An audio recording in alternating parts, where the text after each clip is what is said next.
الكتير من الشباب وهو داخل الجامعه مبقاش واخد الموضوع بجديه. طيب لو حبينا بقى نبدأ، يعني انا عارف ان في شهوة عند حضرتك لما بتيجي تعلم حد. شهوة العطاء دي حاجة جميلة جدا، بتحس بنشوة لان انت ساعدتني انا كده، فانا اعتقد هي عندك يعني.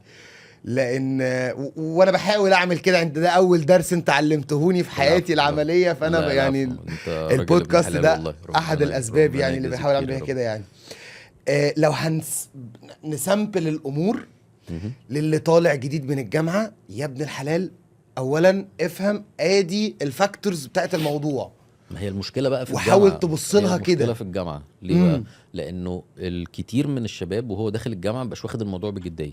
اه يعني ايه؟ يعني انا بقابل شباب كتير، انا بحتك بالشباب على طول يعني. فانت بتدرس لهم. بالظبط. بنلاقي انه الشباب النهارده هم داخلين الجامعه من كتر الاكسبوجر او ما تعرضوا ليه من محتوى فاسد مزيف. مزيف على السوشيال ميديا، بيبقى متهيأ لهم ان هم فاهمين، ومتهيأ لهم ان هم عارفين كويس. انت وبتلاقي ان هو داخل الجامعة.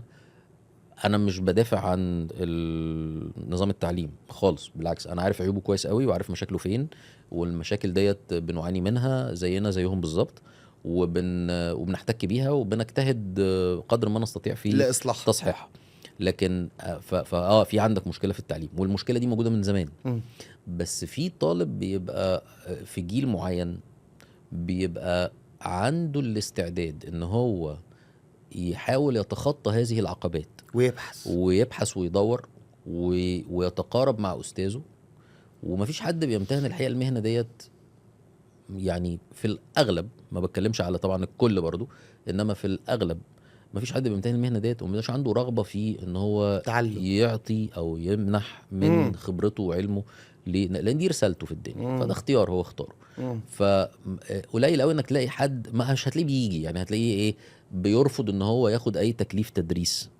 مم. بيكتفي بان هو خد اللقب، مم. وبيبتدي بقى يستغل اللقب دوت في ان هو يبقى عضو مجلس اداره هنا وعضو مجلس اداره هناك وحاجات زي كده. ما مم. بيبقاش عنده الخلق بقى بتاع ان هو يقعد يهاتي ويتكلم ويفهم وبتاع. مم. فممكن يبقى احيانا بيقابل نماذج من الشباب اللي عندها حاله الصلف المعرفي ديت، اللي هي فاضيه ما فيش حاجه وراها. مم.